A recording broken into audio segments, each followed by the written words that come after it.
Happy Father's Day to every father who is on this earth and to every father who is no longer on this earth. My own dad transitioned into the spirit world, left his earthly body behind on June 11th.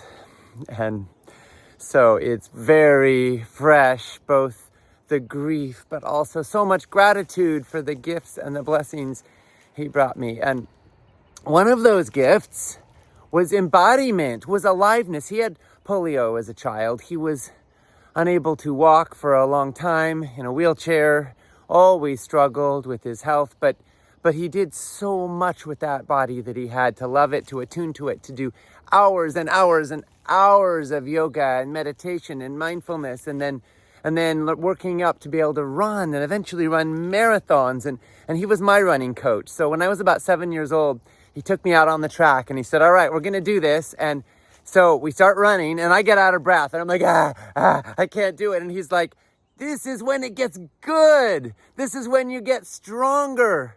He was so excited. And I remember when I first did a bench press, I was lying there on my back pushing up and he's like, one more. And I do one more. He's like, two more. And he was just so excited about me doing my best, the most that I could. And we didn't care about competition with anybody else. It was all about personal records and how we could improve on who we are and what we did and keep going and growing and listening and attuning.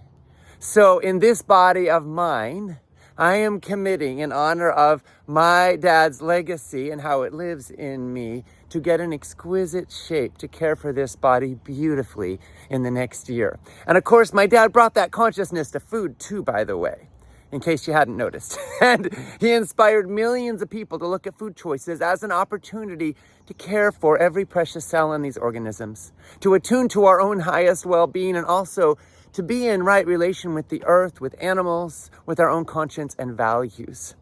So I am so grateful for how he lived and walked on this earth in a way that helped all of us to live and walk and work and run and play and dance and move and be and breathe in the best ways that we possibly can. And I also want to speak a word to the vulnerable, to the people who cannot do and excel and run. And he became one of those towards the end of his life.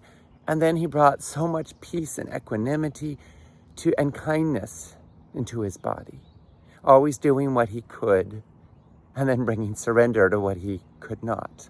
You know, the serenity prayer: grant me the serenity to accept the things I cannot change, the courage to change the things I can, and the wisdom to know the difference.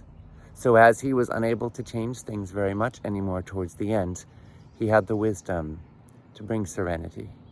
And that was yet another profound teaching to me and to all of us. Happy Father's Day, friends. Bless you and bless all the good fathers and all the fathers of all time in our world.